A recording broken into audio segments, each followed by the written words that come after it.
Students, मैं हूं professor Arif Shaikh. As per your demand आप लोगों ने बोला कि सर मुझे सेम 5 का भी इम्पोर्टेंट क्वेश्चंस इकोनॉमिक्स का भेजिए, तो मैं आप लोगों के लिए सेम 5 का TY BCom इकोनॉमिक्स का इम्पोर्टेंट क्वेश्चन लेकर आया हूं। ये सारे क्वेश्चंस इंपॉर्टेंट है एग्जाम पॉइंट ऑफ व्यू। हम लोग देखेंगे वन बाय वन। देखो, सबसे पहला क्वेश्चन जो वेरी वेरी इंपॉर्टेंट क्वेश्चंस है, important changes brought about by NEP policy 1991। Very very important questions. Question number 1, ठीक है। क्वेश्चन नंबर 2 है explain the policy measures to promote education. Very important question है ये भी। And relating to public health care, third. दोनों में से एक क्वेश्चन ज्यादा करके पूछने के चांसेस बहुत ज्यादा है एग्जाम्स में। यहां पर फोर्थ क्वेश्चन है explain the sustainable development goals. देखो students, sustainable development goals there are 17 goals.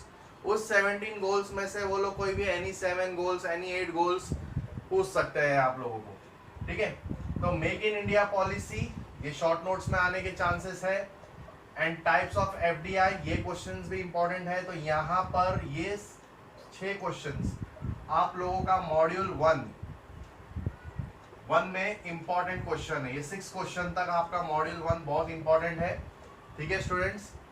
फिर उसके बाद 7th explain the objective of national agriculture policy 2000, objectives और फीचर्स। ये दो में से एक क्वेश्चन आ सकता है, वेरी इंपॉर्टेंट क्वेश्चंस है। फिर आप क्वेश्चन नंबर 9 देखोगे, objectives and agriculture of pricing policy. Pricing policy वो भी इंपॉर्टेंट है, प्राइसिंग पॉलिसी इन इंडिया का, ये भी नेक्स्ट क्वेश्चन इंपॉर्टेंट है।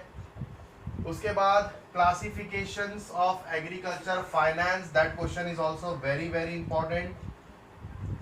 Role of infrastructure in agriculture marketing. तो देखो स्टूडेंट्स, यहाँ पर आपका मॉड्यूल 2 जो 12th क्वेश्चन है, यहाँ तक आपका मॉड्यूल 2 हो जाता है पूरा, ठीक है। सेम पैटर्न है इसका भी, आपको मॉड्यूल 1 और मॉड्यूल 2 पे बहुत ज्यादा ध्यान देना है। मॉड्यूल 1 और मॉड्यूल 2 पे, क्योंकि अगर मॉड्यूल 1 और मॉड्यूल 2 अगर आप अच्छे से करते हो तो आप लोग के पास होने के चांसेस बहुत ज्यादा बढ़ जाते हैं। देखो, क्वेश्चन नंबर 1 जो होता है स्टूडेंट्स, वो आपका 20 मार्क्स का ऑब्जेक्टिव्स होता है, जैसे मैंने आप लोगों को बोला था, ठीक है। क्वेश्चन नंबर 2 ये आपका मॉड्यूल 1 में से आएगा, ये रहेगा 15 मार्क्स। क्वेश्चन नंबर 3 ये आएगा आपका मॉड्यूल 2 में से, ये रहेगा 15 मार्क्स। 50 मार्क्स आप कवर कर लेते हो। तो यहाँ तक अगर आप क्वेश्चन अच्छे से करते हो 12th क्वेश्चन तक मॉड्यूल 1 और मॉड्यूल 2 के, तो आप लोग 50 मार्क्स का पेपर इजीली अटेम्प्ट कर सकते हो, ठीक है। तो आपको ज्यादा करके ध्यान देना है मॉड्यूल 1 और मॉड्यूल 2 के क्वेश्चन पे। फिर यहाँ से मॉड्यूल 3 स्टार्ट होता है हमारा, competition act 2002। Very very important question है ये। Policy measures of MSME sectors, this question is very important. Types and effects of industrial pollution आने के चांसेस है स्टूडेंट्स। अगर ये इसमें नहीं आया तो आप लोगों को ज्यादा करके आने के चांसेस शॉर्ट नोट्स में हो सकते हैं। Trends in banking sector important. फिर उसके बाद issue and challenges face by the banking sectors, that is also very important. तो ये 15 क्वेश्चन तक आपको मॉड्यूल 3 में से आएगा।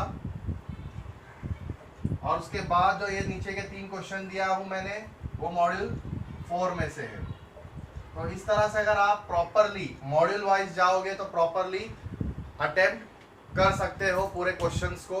ये इंपॉर्टेंट क्वेश्चंस है, जहां तक अगर आप अच्छे से करोगे प्रॉपरली। मॉड्यूल 2 पे ज्यादा फोकस करना, ठीक है। और मॉड्यूल 3 और मॉड्यूल 4 में से मैंने सिलेक्टेड क्वेश्चंस लिया है जिसको आप इजीली अटेम्प्ट कर सकते हो। तो अभी हम लोग इसके बाद जो है हम लोग टॉपिक पे आने वाले हैं। वो टॉपिक है हमारा पेपर पैटर्न कैसा होगा और उसका मॉड्यूल वाइज चैप्टर कैसे होंगे, वो हम लोग कंटिन्यू करेंगे, ठीक है।